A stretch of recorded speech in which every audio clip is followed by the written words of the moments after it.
hagan lo que quieran. No sé, Liliana, ¿cómo hacemos para publicar nuestra revista? Sí, después coordinamos con Ceci, Lore y la doctora y el ingeniero y vemos. Y lo publicamos en el boletín con muchísimo gusto. Perfecto. Doctor, ya estamos grabando. Porque como es una presentación, es un PowerPoint. Para poderlo habría que transformar en un texto. Pero bueno, largamos. Bueno, muy buenas tardes. Sí. Quiero decirles a todos los integrantes de nuestro querido instituto que hoy tenemos dos invitados que nos van a ilustrar sobre un tema de tanta actualidad y complejidad.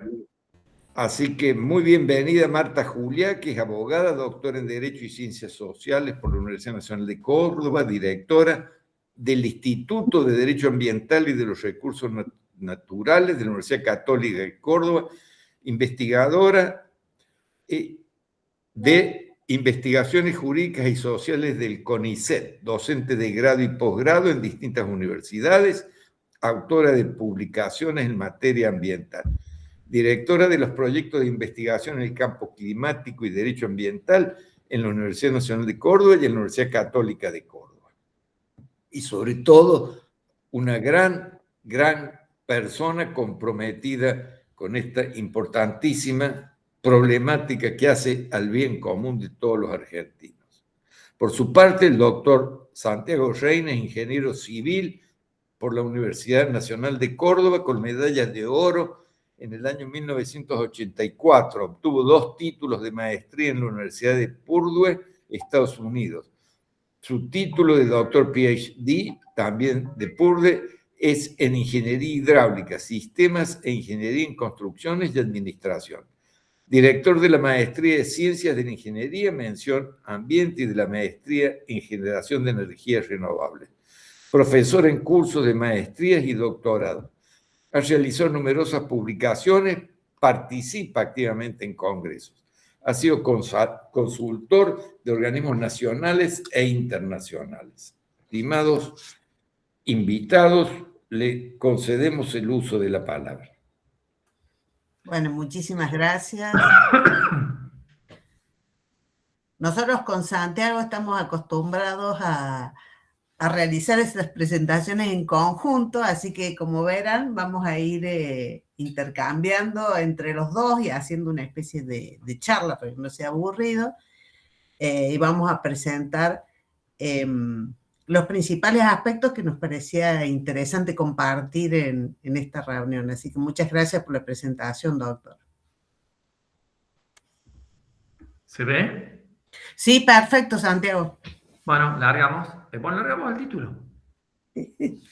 Bueno, la reforma de la Ley de Glaciares, 26.639, actualización o regresión ambiental. Ese es un poco la... Ahí lo que se ve en la cordillera de Ancilta, yo he subido algunos de esos cerros, es la cordillera en San Juan, la provincia de San Juan, justo está nevada en esa época, y uno puede empezar a ver zonas que son muy blancas y que siempre van a estar blancas, que serían los glaciares, y zonas que a veces sí, a veces no. Y el a veces sí, a veces no, es lo que está generando toda la discusión, porque esa definición periglaciar en realidad no es una definición. Alguien tiene que definirla caso por caso. Y esa es gran parte del problema. ¿Ah? Vamos. Bueno, esto un poco hablo yo, el tema del valor estratégico del recurso hídrico.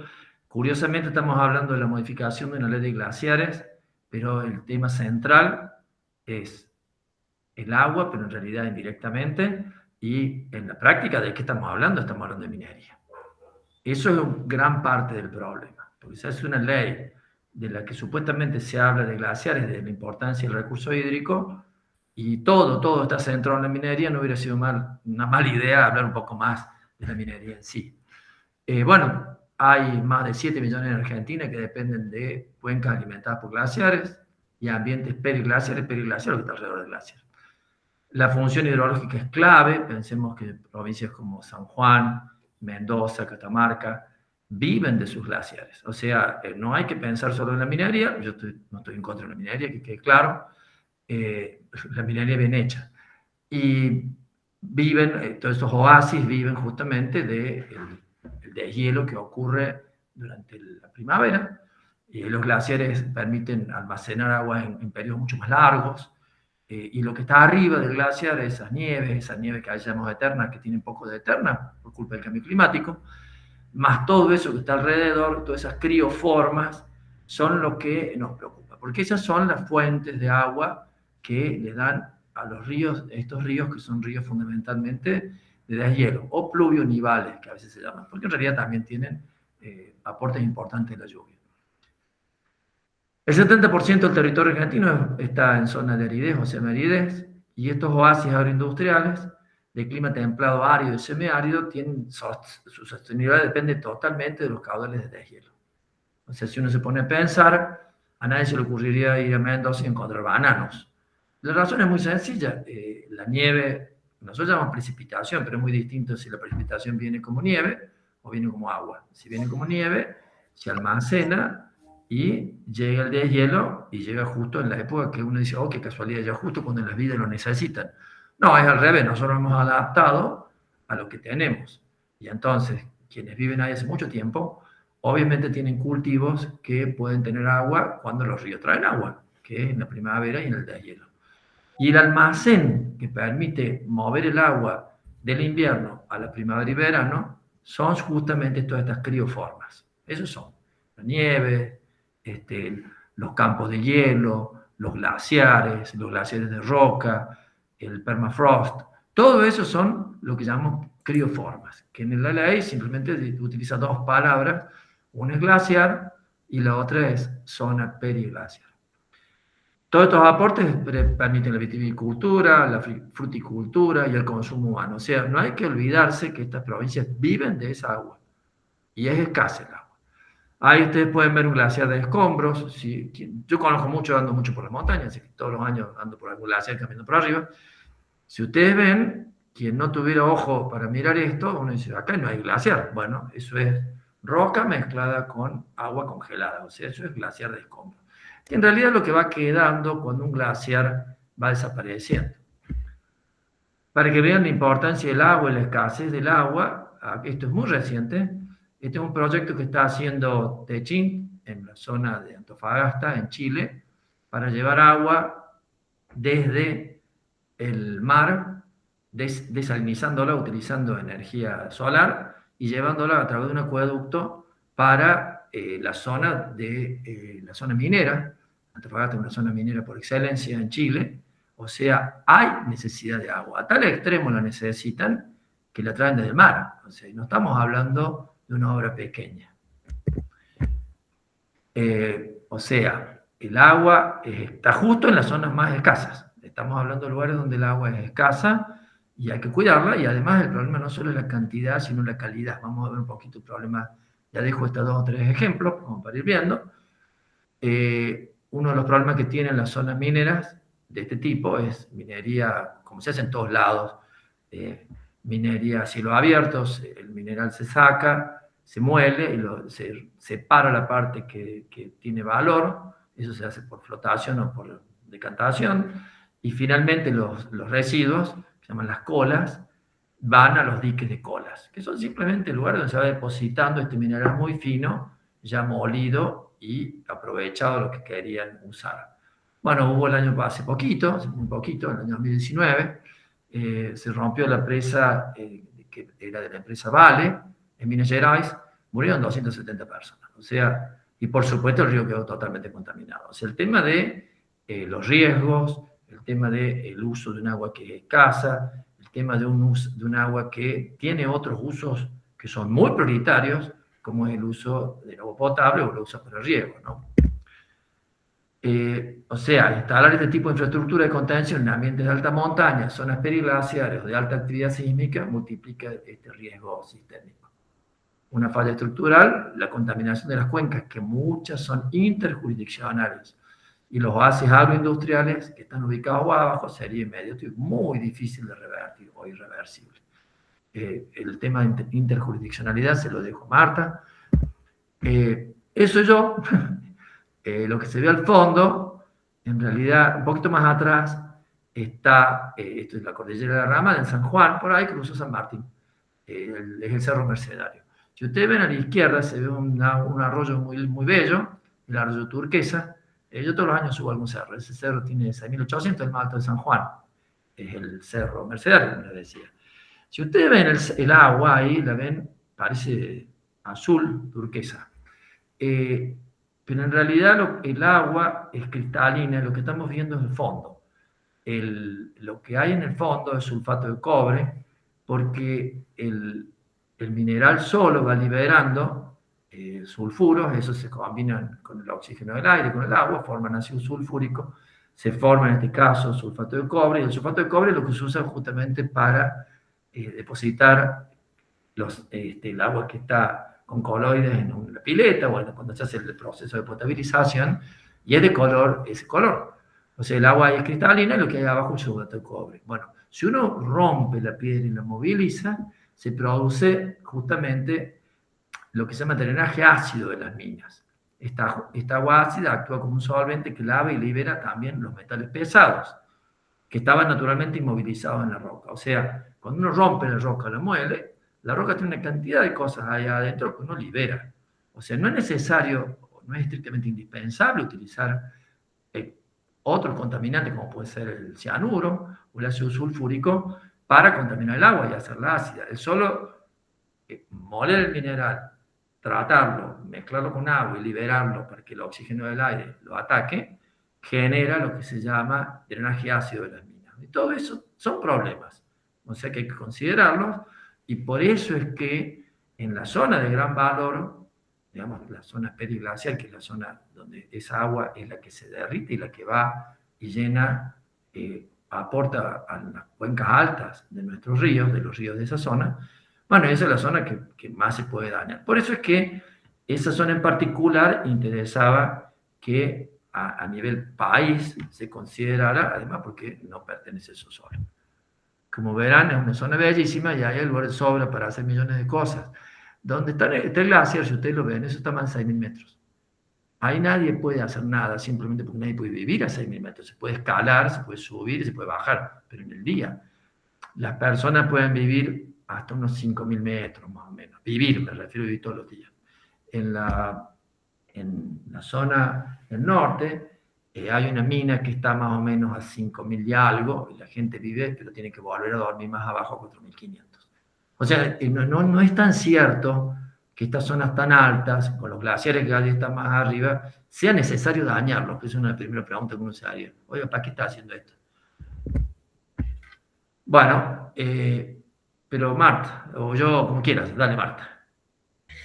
Bueno, hay varias cosas que tienen que ver con esta propuesta de reforma que ya hoy es ley. Bueno, el inventario de glaciares es algo que realmente ha avanzado mucho a través del instituto que lo hizo, y este inventario protege el 0,21% del territorio continental argentino. Cuando planteaba estos números, Santiago, realmente la porción de territorio es ínfima. Y la mayoría de la actividad minera que puede hacerse en el resto del territorio prácticamente tiene muy pocas limitaciones.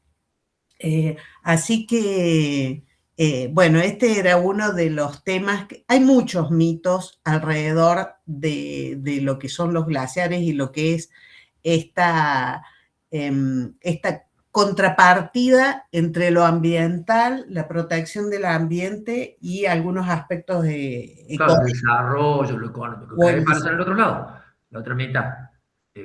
Cuando la ley de glaciares no existía, se exportaron en promedio, la producción de minerales metalíferos aumentó. Sí. Aumentó de 1.500, casi 1.600 millones de dólares a casi 4.400 millones de dólares. Y luego vuelve a aumentar aún con la ley de glaciares. O sea, no hay una correlación entre una cosa y la otra. Nunca fue un impedimento el desarrollo de la actividad minera, y menos con las normativas ambientales, ¿no? Ahí está la curva donde uno puede ver a lo largo del tiempo. Si uno ve el total del sector minero metalífero, el litio creció mucho. Hay 3 países que son los que tienen más litio en forma de carbonato, que es la forma más fácil de extraerlo, que son Argentina, Chile y Bolivia. Y claro, el litio ha crecido muchísimo y también tiene un problema con el agua, más allá de que usa aguas salobres, claro, si es una sal, de la manera que se saca, también trae problemas porque están vinculadas las aguas salobres con las aguas dulces, que son las más escasas. Y si uno ve, no hay una correlación entre un caso y el otro, son cosas distintas. La relación tiene más que ver con otros problemas, ahí está la ley de glaciares, o sea, que están más asociados a problemas argentinos de falta de continuidad en normas, maneras de aplicarlas, falta de inversiones en infraestructura, problemas mundiales. Hay veces que uno, justo cuando llueve, uno anda con un colador, o sea, anda con un tenedor. Bueno, en la época del boom de las commodities, Argentina no lo pudo aprovechar bien en el tema de minería. Y esto, que me interesa que lo hable Marta. Bueno, antes de entrar específicamente en lo que es lo que puede ser la inseguridad o el tratamiento propio de la normativa, este proceso de modificación y presentación de proyectos, bueno, tuvo complejidades desde el inicio, ¿no? Desde que se presentó el proyecto para modificar la ley de glaciares, siempre hubo como una resistencia y desde el comienzo se presentaron argumentos en el por qué modificar esta ley y la trascendencia que tienen las leyes de presupuestos mínimos. Y también en el propio proceso se van a dar discusiones que no tienen que ver con el fondo de la cuestión, sino que tienen que ver, por ejemplo, con el proceso de las audiencias públicas, la obligatoriedad de la audiencia pública y el significado de ser escuchado. Esta obligación de escuchar y de que en el proceso se desarrolle la audiencia pública fue un motivo bien interesante en toda la discusión que todavía no ha terminado, donde muchas partes se han sentido afectadas al no ser escuchadas o al tener semejante concurrencia la inscripción de quienes pretendían participar en el proceso y que no estuvo claro desde el principio cómo se iba a realizar, superó las expectativas, empezaron las cuestiones de forma, si es lo mismo ser escuchado en la audiencia o presentar un video en YouTube o una cuestión escrita, de qué manera se iba a valorar esa audiencia pública. Miren, todas cosas que se plantearon durante la discusión y el debate de ese proyecto. Y bueno, esta idea de protección que traía la ley para la zona glaciar y periglaciar, el cambio fundamental que va a promover es dejar abierta la posibilidad del trabajo en las áreas periglaciares. Y como decía Santiago, que me pareció muy buena una explicación técnica, la zona periglaciar es la que sostiene a los glaciares. O sea que si sacamos esa zona, es como que le estamos sacando el sustento. Y esta ley plantea desde el inicio un problema de inconstitucionalidad. Para mí el problema central de inconstitucionalidad tiene que ver con el mínimo que ha establecido la nación, que es común a todo el territorio y que viene de cómo los convencionales resolvieron incorporar lo ambiental en nuestro sistema en la reforma del 94 y en el artículo 41. Ahí ese cambio, esa posibilidad de cambio a este sistema de presupuestos mínimos que establece el artículo 41, que la nación tiene esa facultad, empieza a generar la posibilidad de judicializaciones de muchos aspectos y de muchos actores quienes consideran que este proyecto y esta modificación es inconstitucional. Entonces también esa judicialización, esa percepción de inconstitucionalidad, hasta tanto se defina, también genera cierta incertidumbre, ¿no? O sea, si lo que se pretendía era permitir hacer cosas, porque supuestamente eso es lo que están buscando, en realidad lo que están logrando, y bueno, después vamos a hablar al final, es exactamente lo contrario. Ya hay amparos, hay todo tipo de planteos, hay juntas de firmas que quieren llegar al millón. Eso hace que quien quiera pedir un crédito, las empresas mineras, obviamente, semejantes inversiones, no las hacen todas con plata propia. Y salir a pedir un crédito implica la tranquilidad de que se estén cumpliendo todos los requisitos para que haya seguridad. Seguridad jurídica es clave. Y ha habido ejemplos de fracasos muy grandes por no haber cumplido, antes de que existiera la ley de glaciares, con elementos básicos que están, como decía Marta, tanto en la Constitución como en la Ley General del Ambiente, la 25675. Hay exigencias como la evaluación de impacto ambiental, la audiencia pública. Dentro de la evaluación de impacto ambiental, en sus reglamentaciones aparecen herramientas como los planes de gestión ambiental, las auditorías ambientales, las líneas de base. Bueno, todas esas exigencias se le van a pedir igual. Por otro lado, Argentina hace muy poquito firmó con la Unión Europea un convenio que dice que no puede volver atrás los principios de protección ambiental. Bueno, lo ha hecho hace 2 meses, creo. Y 2 meses después volvemos atrás. Bueno, lo que va a lograr es que cuando en Europa las empresas europeas pretendan invertir acá, le va a decir, espera, ¿cómo es la historia? En Argentina están volviendo para atrás. La 25675 dice que cualquier cambio tiene que ser hacia adelante, o sea, tiene que ser un cambio que pueda mejorar las exigencias sobre el ambiente, para cuidarlo más, porque todos sabemos que está arruinando. Y después también tenemos, bueno, hablamos Marta, hay una norma que se refiere hacia atrás. Si tomamos todo eso, claramente esto no va a favorecer nada. Y la verdad es que uno se pregunta, oiga, Don, ¿para qué está haciendo esto? Porque sí, una discusión, tenemos más claro, que nosotros nos planteamos con Santiago, es decir, ¿por qué tocar esta ley? ¿Por qué modificar esta ley si lo que quiero en realidad es otro el propósito, es realizar, bueno, podemos buscar herramientas, buscar mecanismos jurídicos, administrativos que fortalezcan ciertas protecciones. ¿Por qué tomar esta parte?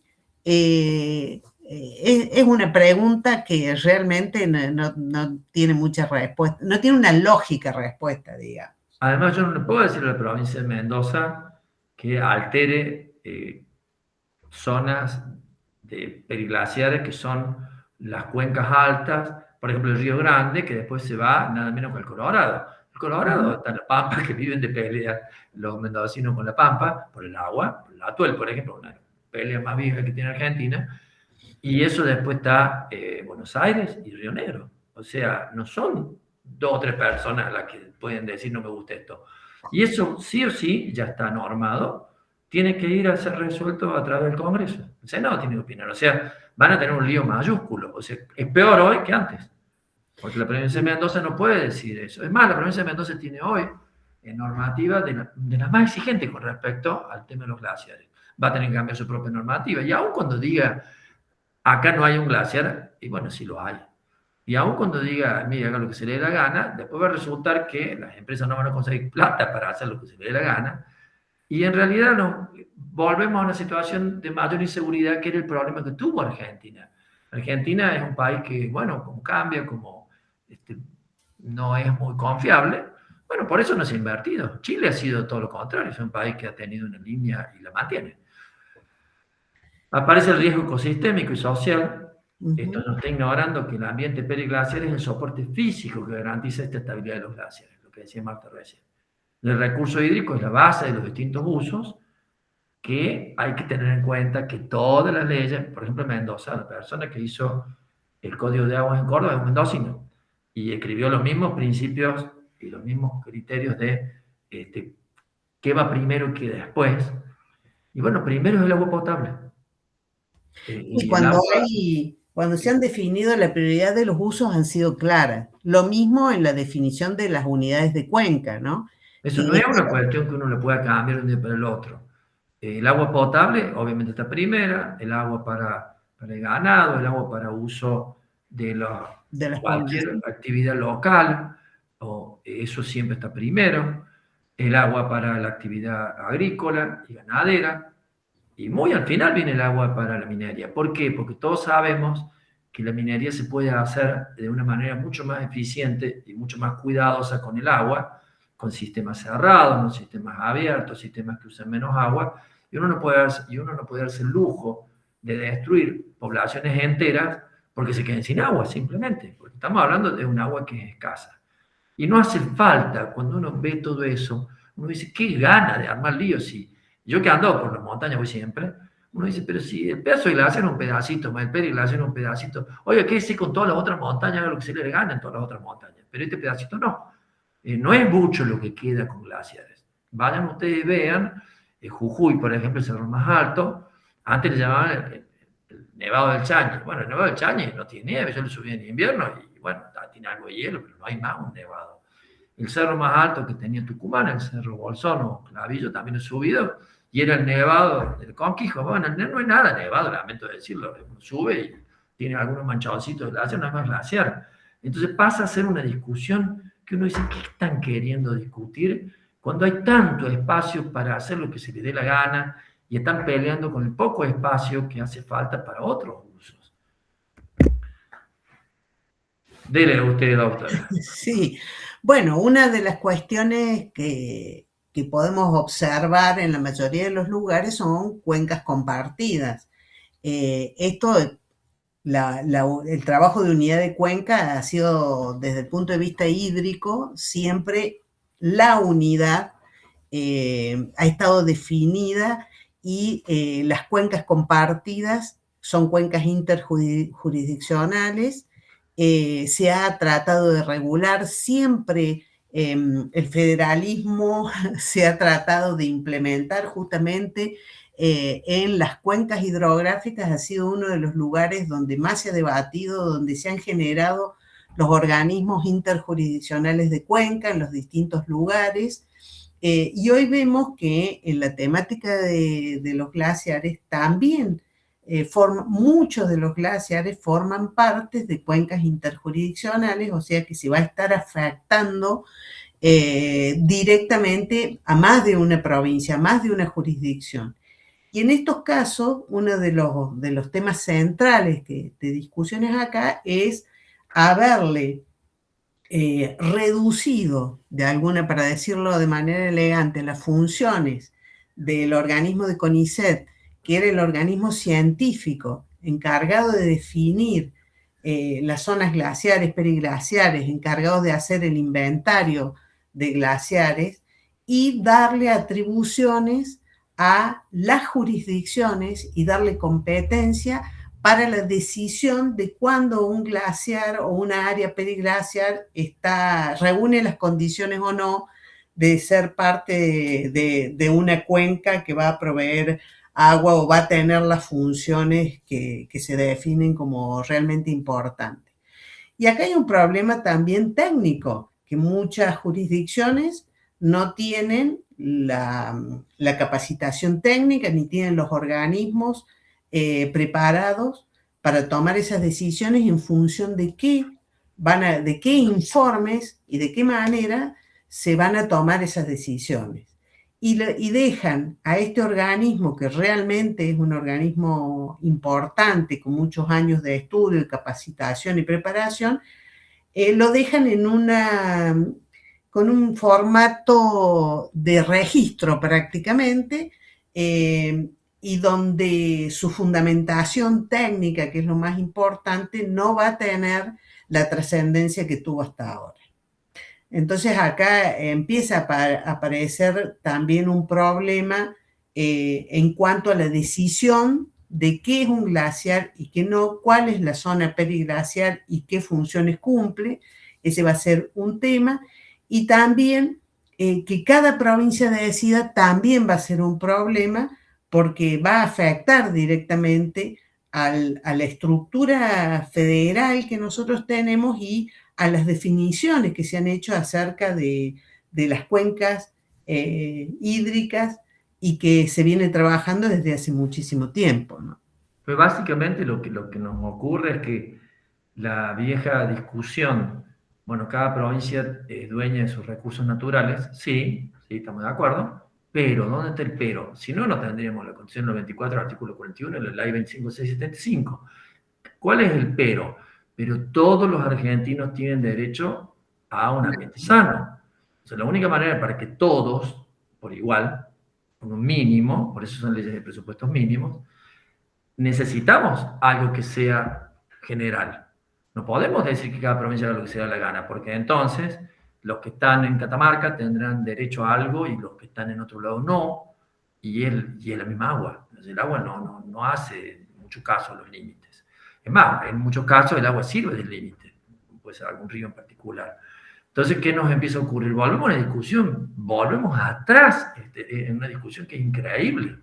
Porque entonces todo el criterio de la ley 25675 y todas las otras leyes, no está sola, ¿no? No se olviden que está la ley de bosque, no se olviden que hay una ley equivalente para el agua, hay de todo, ¿no? Y todo ese plexo normativo está imbricado de tal manera que uno no puede agarrar y sacar esto solito y lo llevo para otro lado. No, porque igual tiene una IA, igual tiene que hacer una audiencia pública, igual tiene que hacer todo eso. Y se van a tener que aguantar ahora los que quieran hacer un proyecto con una discusión muy gorda, porque todas estas cosas que se están diciendo y escribiendo en todos lados son elementos que van favoreciendo a los que quieran discutir, a quien quiera hacer un proyecto, y hay gente que se opone simplemente porque está, con toda la razón del mundo, muy enojada por la manera en que esto se ha hecho. No solo por lo que se ha hecho, sino por la manera en que se ha hecho y por la cantidad de falacias argumentativas que se han instalado, que son simplemente falacias. Yo he escuchado cosas que no tienen nada que ver. O sea, tanto de un lado como del otro. Uno dice, pero oiga, ¿usted de qué está hablando?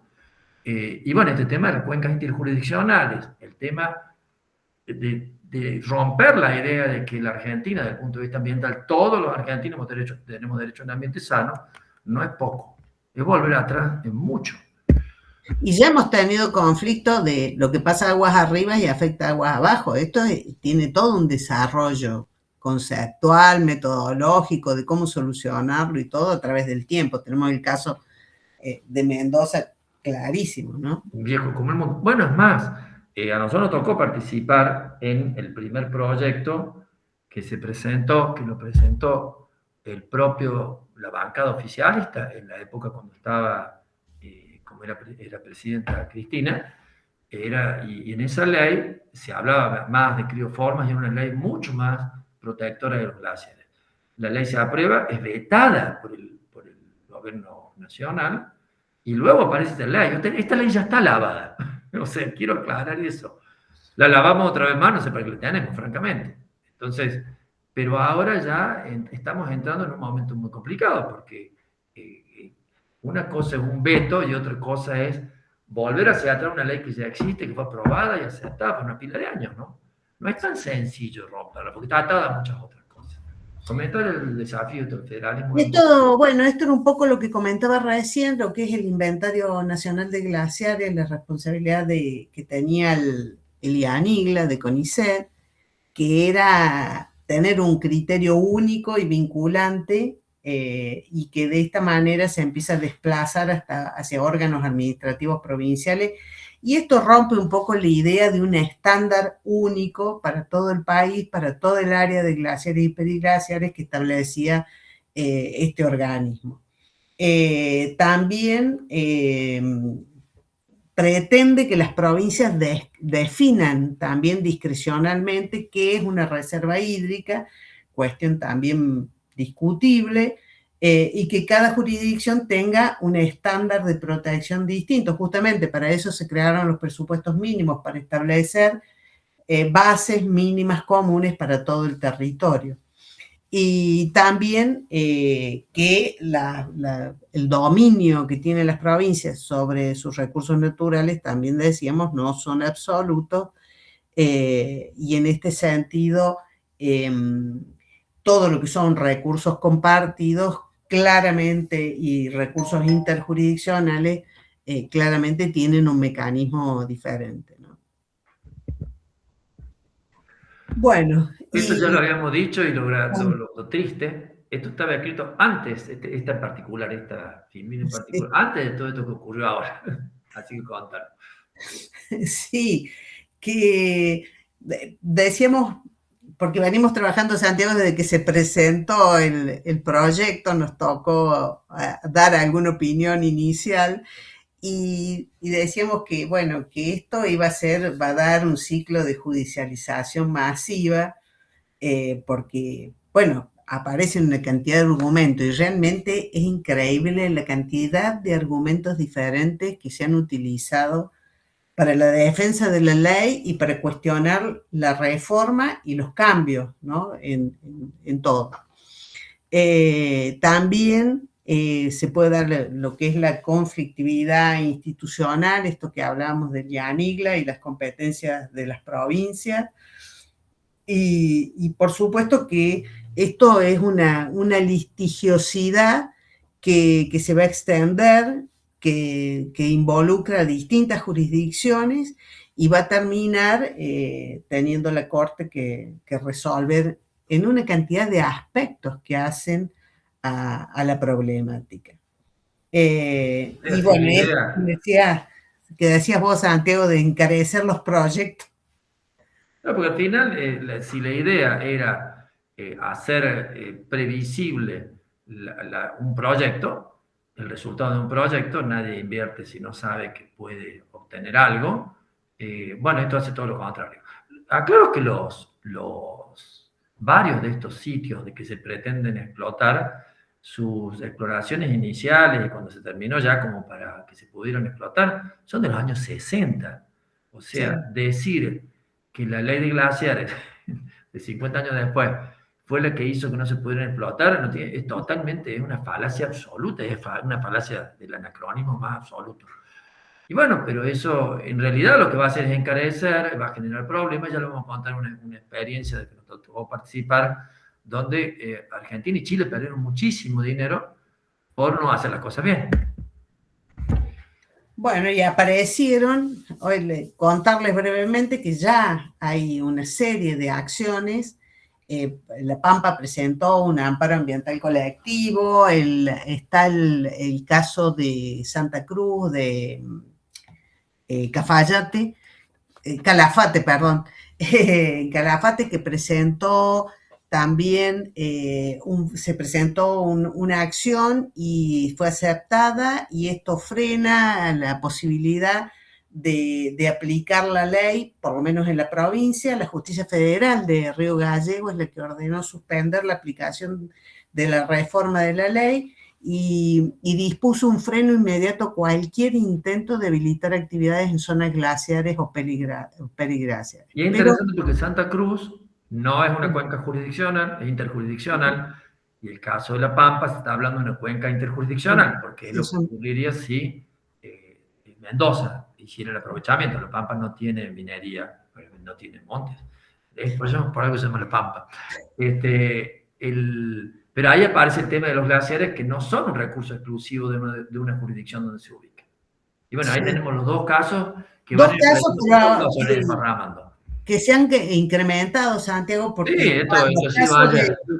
de la posibilidad del amparo colectivo por una cantidad de firmas. A las firmas, ya lleva más de 500. Sí, ese que está acá. Ese que está ahí, que ya se han juntado 900.000 firmas para iniciar la acción contra la ley. Y van a aparecer otras. Está también una demanda colectiva de la historia ambiental, ¿no? No hay cosa, 900.000 firmas es mucho, ¿no? No sé, sí. Es una cosa que no tiene... ¿Y sabes cuál? También hay otra de las asociaciones de juristas argentinos y el Foro Ecologista de Paraná, que es ante la Corte, que incluye, entre otros temas, el tema del glaciar, para declararlo sujeto de derecho.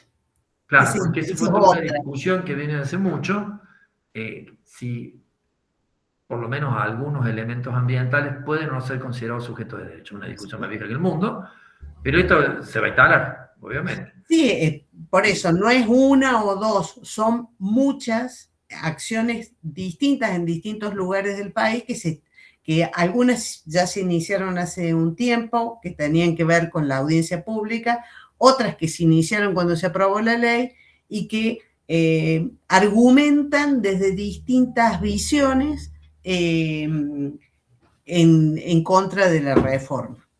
Acá les íbamos a comentar, tocó participar desde parques nacionales sobre el proyecto de Pascua Lama. Pascua Lama era un proyecto chileno-argentino que afectaba unos glaciares en una zona dentro de la reserva y parque de San Guillermo, en San Juan, que es una reserva para proteger a la vicuña, una reserva vieja, un parque nacional viejo. Bueno, no hicieron nada, ni siquiera lo mencionaban al parque. Entonces, bueno, nos pidieron ayuda a la universidad, le dimos una mano, fuimos allá, una cantidad de discusiones.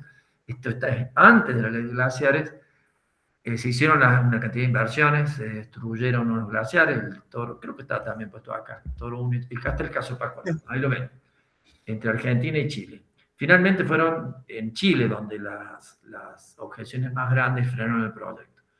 Este proyecto binacional fue del 81 al 2000, o sea, estamos hablando de muchos años. Destruyeron 3 glaciares, Toro 1, Toro 2 y Esperanza, con perforaciones y caminos. La afectación, bueno, hubo problemas graves para zonas de comunidades de la zona de Argentina y de Chile. Y finalmente, por presiones internacionales y presiones nacionales, y de quienes los financian a los proyectos, yo vuelvo a insistir, estos miles de millones de dólares que se habla, no los tienen las mineras ellas mismas, sino que tienen que salir a pedir plata. Bueno, cuando hay semejante lío, la gente dice, no, para esto me parece que es demasiado complicado para que nos metamos. El proyecto fue suspendido definitivamente tras años de litigio. A mí me tocó ir a 2 lugares. Estuve en San Juan, en una discusión de la Barry Gold, traía sus criterios. Era tan mentirosa la presentación que mostraba la zona donde se iba a hacer el desarrollo del Tajo, que así le llaman, y así le llaman los chilenos. Y no mostraban el glaciar, pero cuando uno superponía una imagen sobre la anterior, le digo, pero si ahí está el glaciar. Bueno, ellos hablaban en inglés, y en inglés le contesté, oiga, déjese de mentir. Pero realmente fue una presentación horrible, discusiones horribles. Hubo otra discusión muy fuerte en Buenos Aires, donde estaba la gente de minería, y la presión brutal para que se hiciera, la presión sobre los organismos hídricos de una provincia como San Juan, muy fuerte, donde forzaron a que el propio organismo de protección del recurso hídrico de San Juan hiciera un informe donde ellos mismos después tuvieron que desdecirse. Bueno, también presión, al final no se hizo.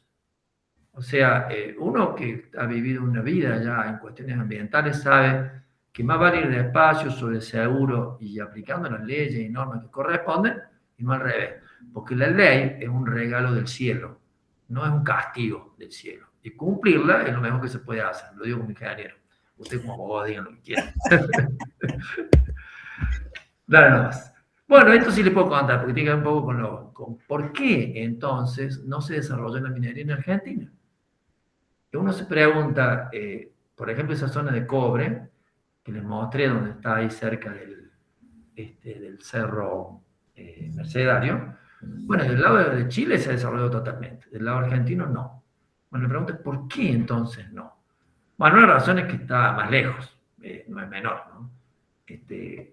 Si uno se pone a ver las provincias como Catamarca, La Rioja, San Juan, Mendoza, la zona, y Catamarca ni hablar, la zona cordillerana donde se pueden aprovechar estos aprovechamientos mineros, realmente está lejos y no es tan fácil llegar. Entonces hay un problema que Argentina tiene de déficit de infraestructura, que la ha tenido siempre. La actividad en alta montaña requiere estas inversiones masivas en caminos, vías férreas, tendidos eléctricos, mineraloductos, y el país no se ha consolidado en esto. O sea, no tiene nada que ver la ley de glaciares.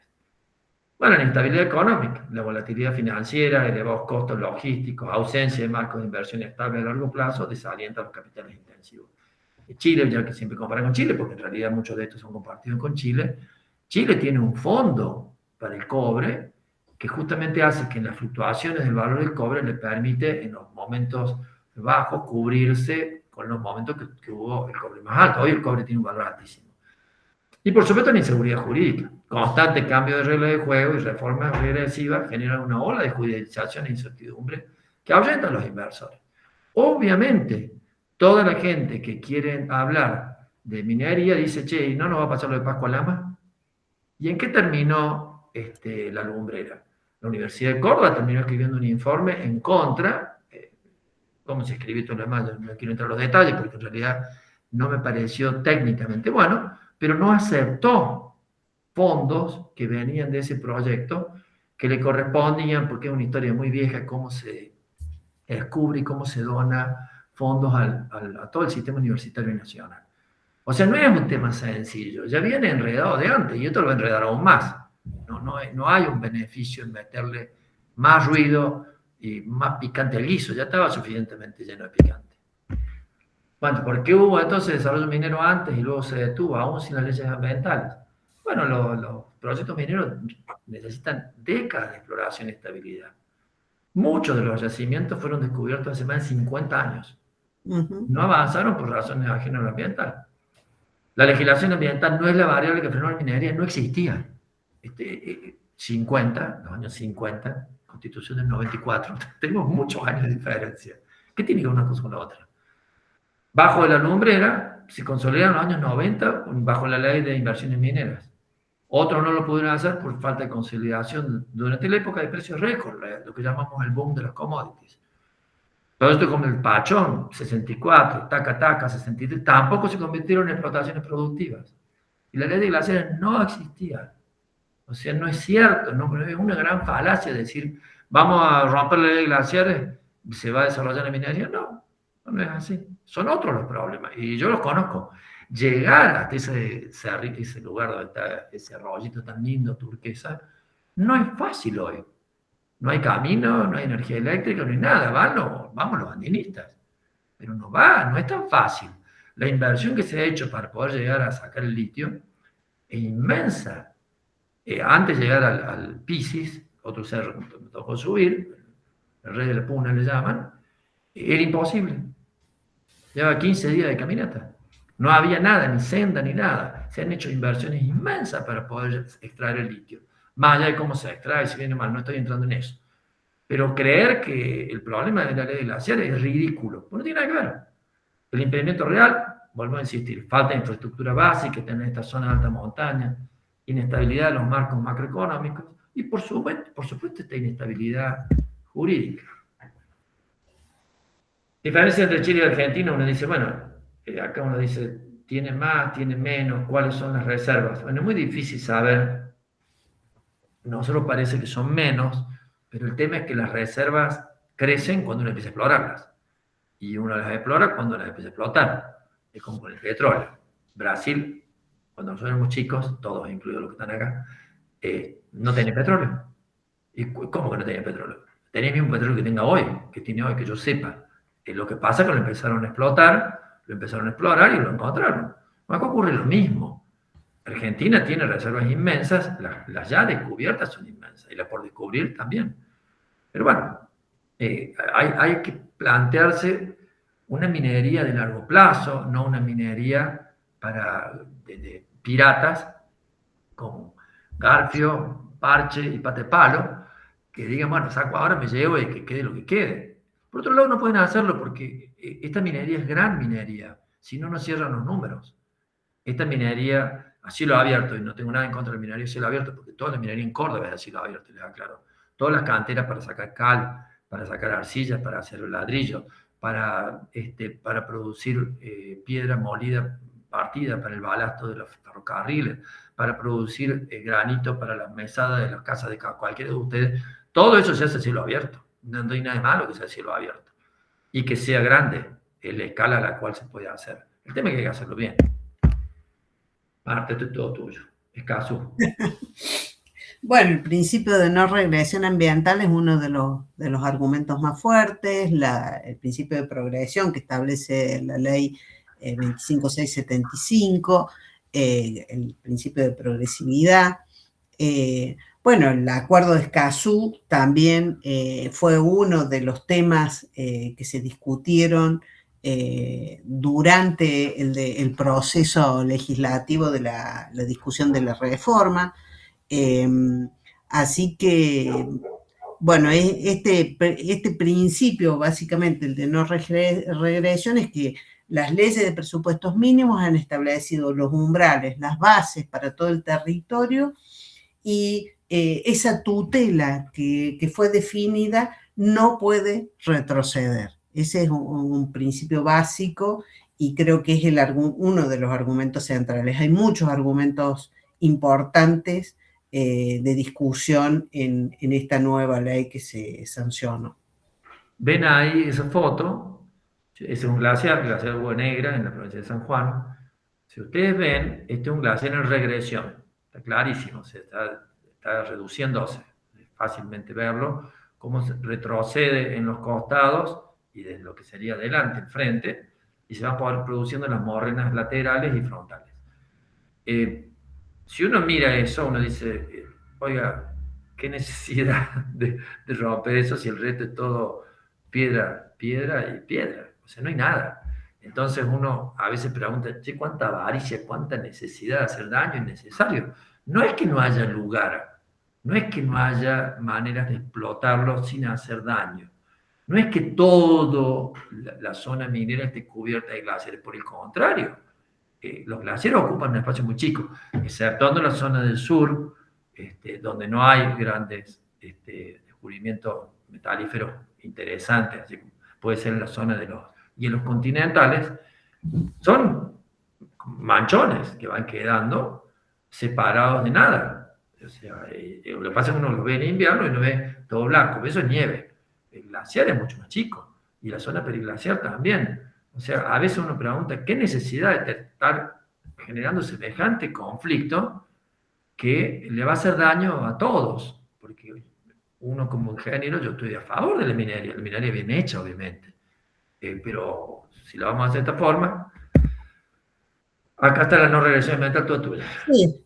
No, acá hemos puesto directamente la Constitución como base, el artículo 41, el Acuerdo de Escazú, la Ley General de Ambiente, con los principios, y también tener en cuenta el Acuerdo Mercosur-Unión Europea que mencionaba Santiago, que incluye cláusulas que no pueden debilitar sus leyes ambientales, y de hecho que se firmaron hace poco tiempo, y que eran un poco los principales instrumentos en los que se hace referencia en la mayoría de los casos.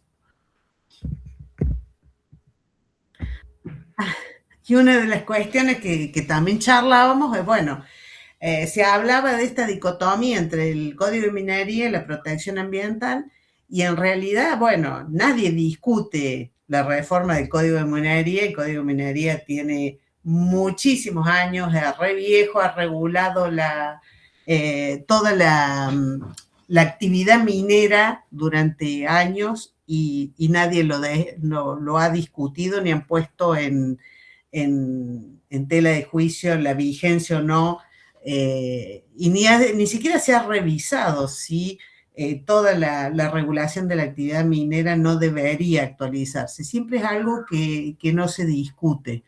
Y sin embargo se lo contrapone permanentemente con la legislación ambiental que viene a proteger ciertas áreas y a condicionar ciertas actividades, no para que no se realicen, sino para que se realicen correctamente. La única modificación que tiene el Código de Minería es justamente la Ley de Evaluación de Impacto Ambiental Minero, y bueno, y la característica, lo que ha puesto resaltado acá, es que la ley prohíbe la actividad minera, especialmente la metalífera de primera categoría y la hidrocarburífera en glaciares y ambiente periglaciar. Sobre todo lo que se saca de la ley original es la actividad hidrocarburífera y minera en la zona periglaciar. Que la zona periglaciar necesita una definición. ¿Sí? Uno dice zona periglaciar y busquemos en alguna enciclopedia o pidámosle a Gemini o ChatGPT qué es eso, y se van a encontrar con que no hay definiciones de eso. Aparecen el permafrost, aparece el glaciar de Roca, aparecen las crioformas. Bueno, pero tiene que haber entonces una institución técnica que pueda decir, bueno, esto es. Por otro lado, una cosa es un listado de todos los glaciares que hay en Argentina. Entonces se hace con imágenes, obviamente. Y otra cosa es el estudio específico de cada uno de los posibles proyectos y qué se puede y qué no se puede hacer en qué lugar. Es lo mismo que ocurre en un proyecto en una ciudad. Un EIA, bueno, va a tener que ver con ese desarrollo urbano, dónde va a ser, qué va a afectar, qué no. En medio de la sierra lo mismo, qué va a afectar, qué no, pero pasa a ser algo puntual. Porque nosotros estamos hablando en el aire, que vamos a dejar que cada cual haga lo que se le dé la gana bajo una definición que no existe. Zona, ambiente, periglaciar, ustedes se dan cuenta que son palabras, ambiente es una palabra muy amplia, y periglaciar es lo que está alrededor del glaciar. O sea, claramente necesita un instituto técnico serio para que pueda definir qué es eso con el mismo criterio en todos lados. Porque si no, en La Rioja van a decir una cosa, en Catamarca otra, y no digo en Santa Cruz, por decir ejemplo. No tiene nada que ver una con la otra. Y va a depender de los usos, y se van a pelear todos. Ese va a ser el resultado final, que ya está ocurriendo. O sea, no sé, Marta, si quería algo más de esto. No, ahí conclusiones. Ya leemos. Ahí verán ustedes, esos son glaciares desapareciendo, ¿no? Ahí lo que ustedes ven todo negro, ese es el suelo, ¿tá? Y lo que ustedes ven muy azul es hielo antiquísimo, antiquísimo. Por eso se ve muy azul, porque ha sido compactado con capas y capas y capas y capas de hielo, y al final es hielo cristalino como si fuera el hielo de un vidrio. Cuando eso ya aparece, y bueno, el glaciar está desapareciendo. Entonces estamos hablando de glaciares que están retrocediendo en receso, desapareciendo, y que son muy importantes en todo el mundo. O sea, no es que estamos cuidando algo que sobra. No sobra. Falta. Usted estima. Bueno, entre las conclusiones que pretendíamos, bueno, comentarles, primero que la protección ambiental no es un obstáculo, sino una condición para la estabilidad de las inversiones a largo plazo. Esa falsa dicotomía que siempre se plantea entre lo ambiental y el desarrollo, realmente no es así. La seguridad hídrica es necesaria para cualquier actividad económica y la idea es superar esa falsa dicotomía. Hemos tanto Santiago como yo, pretendido mostrarles los distintos argumentos que muestran que es falsa este argumento generalmente presentado de desarrollo versus ambiente, y que no es así, menos en esta zona. Bueno, la cuestión de los lugares, ¿no? La minería es viable en el 99% del territorio nacional, y la industria debe adaptar sus proyectos a los límites que establece la ley, en vez de buscar esa flexibilización de los estándares ambientales cuando son territorios muy importantes y pequeños con relación al resto del territorio disponible. Y la verdad que esos lugares son muy importantes para la preservación porque son lo que nos quedan, y como decía Santiago, esto está en retroceso, y la verdad que son lugares realmente de relevancia. También los instrumentos de política y de gestión, como la evaluación de impacto ambiental, los sistemas de monitoreo, planes de gestión, audiencias públicas, son mecanismos que ayudan a garantizar la transparencia y reducir la conflictividad social. Y la verdad que poner énfasis más en los instrumentos, en estos instrumentos, que en modificaciones generales. Por ahí es la posibilidad de realizar ciertas actividades, obras y acciones, tiene que ver con un buen uso de todo el instrumental que hoy hay disponible para hacer bien las cosas. Ese es el caso de la ley de 1208. Córdoba es pionera y es la que tiene una ley más rica y más avanzada, es más, una más avanzada del mundo, en lo que refiere a instrumentos de gestión ambiental. Entonces aparece el plan de gestión ambiental, aparece el ordenamiento ambiental del territorio, aparecen las audiencias públicas, que eso está a nivel nacional, aparece el estudio de impacto ambiental por actividades, existe el estudio de impacto ambiental en salud. Hay una cantidad de otras cosas que se pueden utilizar como herramientas, por supuesto las auditorías ambientales, los sistemas de gestión ambiental que se les exigen a las empresas. Las empresas en el mundo tienen que mostrar que tienen un sistema de gestión ambiental y un sistema de auditoría que controle ese sistema de gestión ambiental. O sea, uno le puede pedir a la empresa, oiga, tráigame lo que a usted mismo le piden en su casa de origen. Tráigame lo que usted haría en su otro lugar, dónde está la línea de base, etcétera. O sea, una discusión que es hasta, no sé, totalmente anacrónica, porque no funciona así hoy ningún desarrollo, ni minero ni de ningún otro tipo, ni menos de este tipo de inversiones. Las empresas que hacen esto, para poder obtener los fondos de los entes de crédito internacional, tienen como una cantidad de principios. Si no lo cumplen, no les prestan la plata. Entonces, la estabilidad para las inversiones se construye con normas claras, estables y acordes al paradigma ambiental presente. O sea, uno no puede volver para atrás del paradigma actual. Y eso evita estas reformas regresivas destinadas a la judicialización constante, que es un poco donde estamos parados hoy. Y eso es. Déjame que saque esto. Y bueno, preguntas, comentarios, mientras...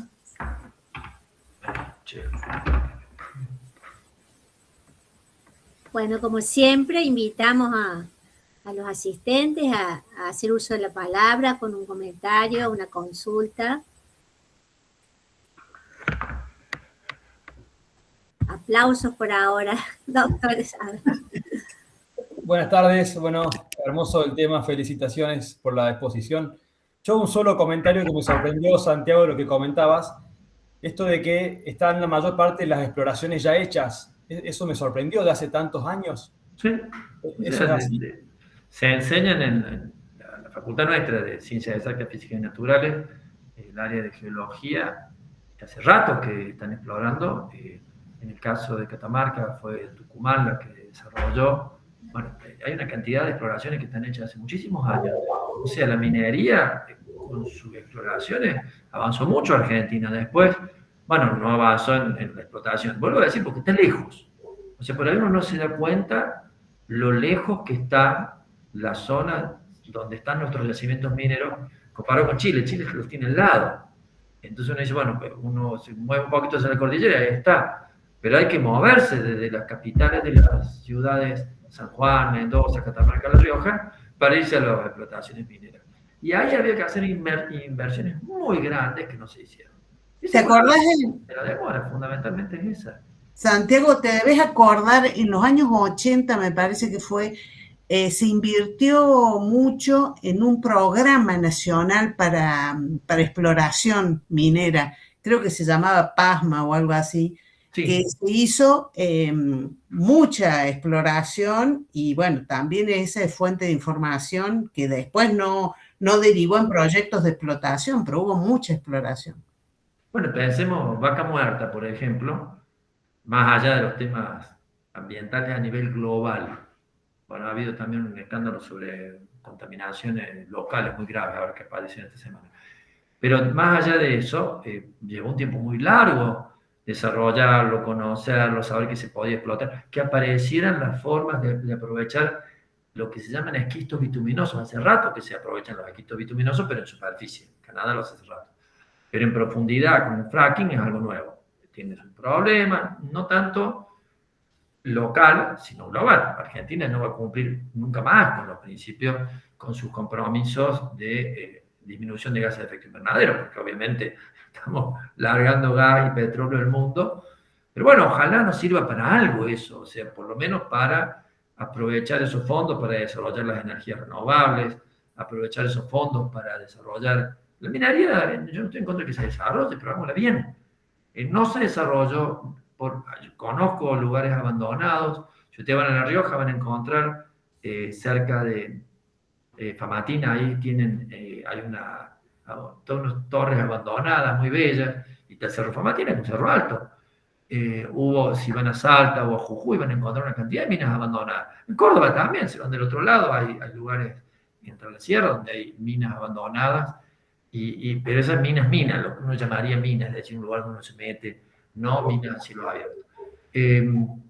Está lleno de lugares que podrían explotarse hoy. Pero bueno, que por muchos años Argentina no lo hizo y lo debería hacer. No respetar las normas ambientales internacionales no le va a ayudar. Le va a patear en contra, hablando muy en criollo. Porque cuando llegue el momento, quienes quieran invertir le van a decir, oiga, pero si acabamos de firmar con la Unión Europea que decían que no podíamos volver para atrás, yo te volví para atrás. ¿Y cómo voy a salir a pedir plata si usted no cumple ni sus propias normas? Me las cambia. ¿Para qué? Que para mí es la pregunta más importante. Cuando a uno le preguntan por qué, siempre hay una respuesta que justifica un porqué, tiene que haber una lógica, una razón. Pero cuando uno le dicen, ¿para qué mi hijito hizo eso? Realmente es la pregunta que me gustaría contestar, que alguien me contestase sobre esto. ¿Para qué estamos haciendo esto?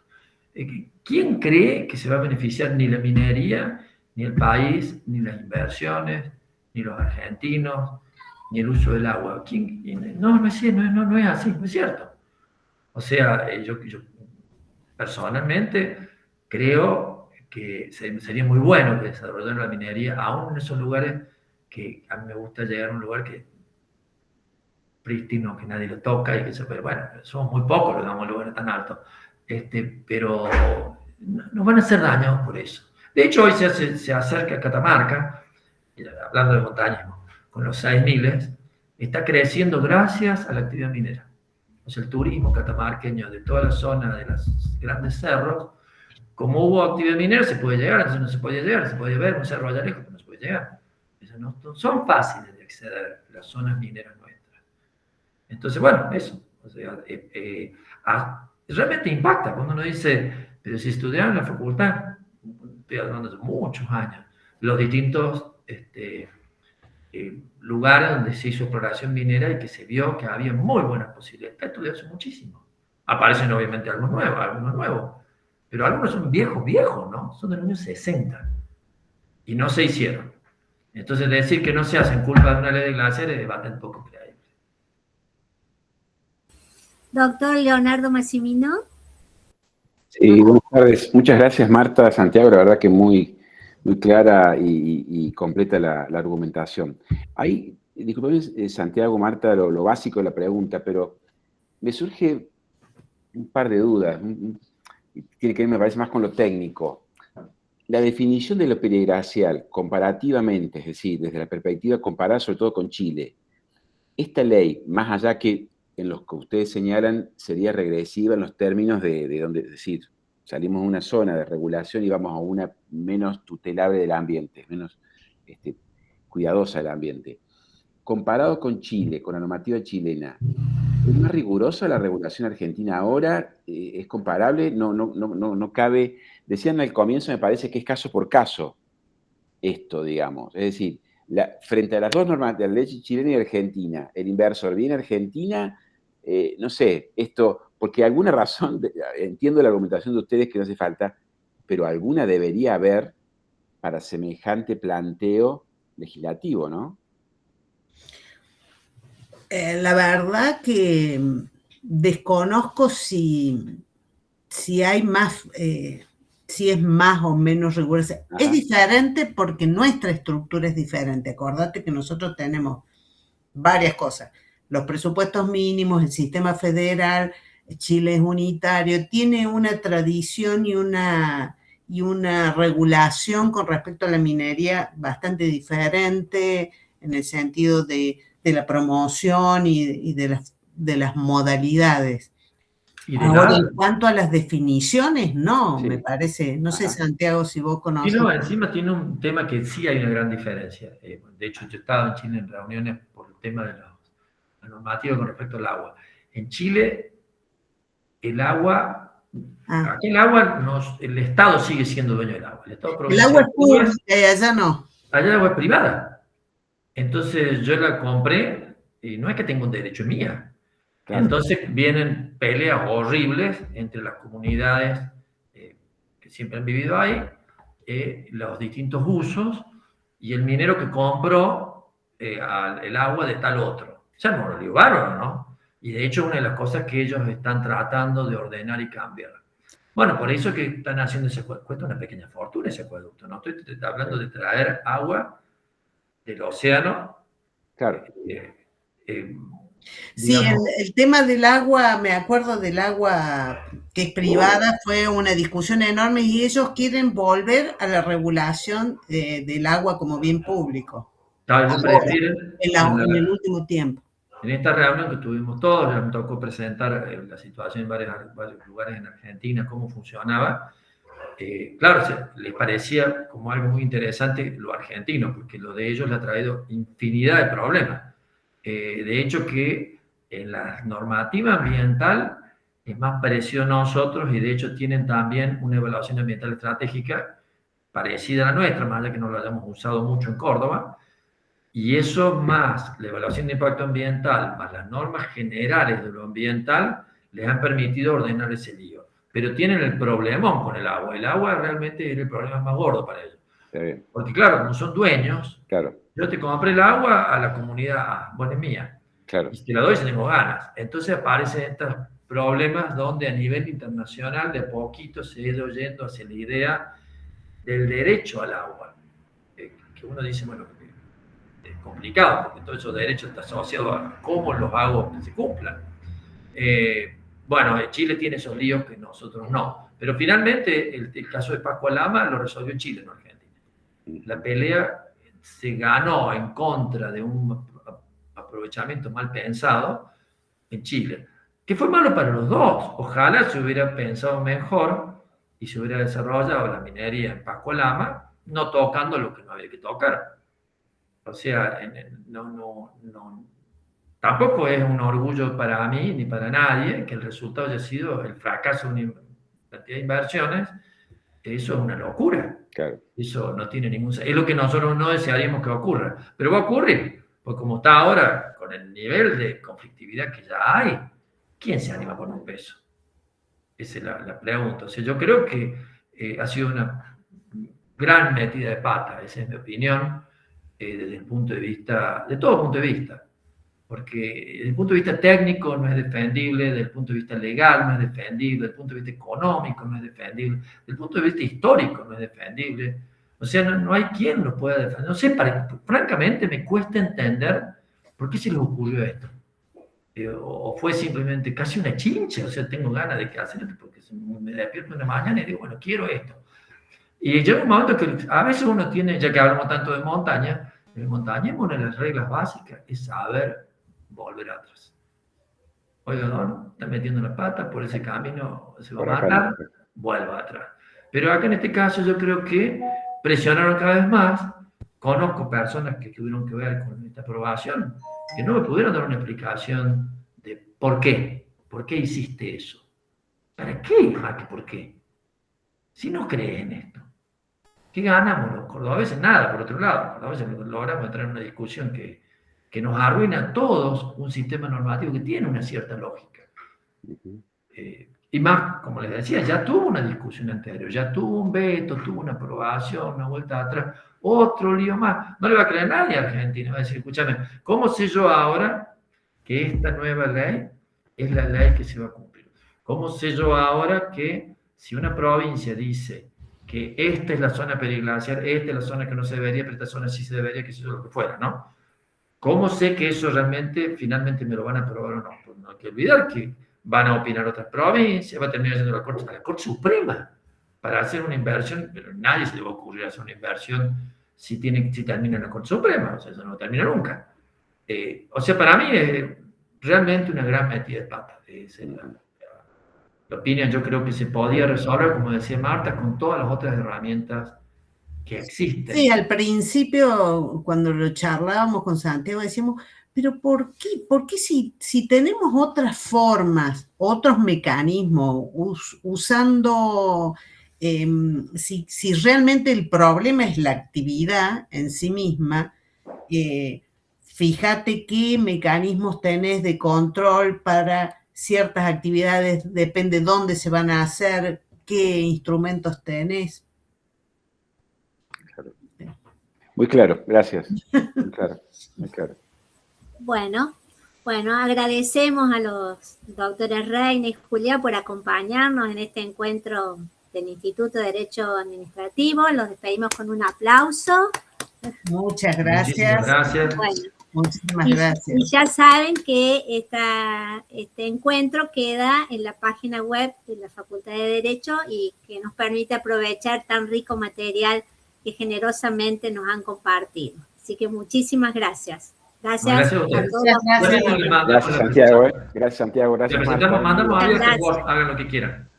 Gracias. Gracias. Gracias a ustedes. Chao. Gracias.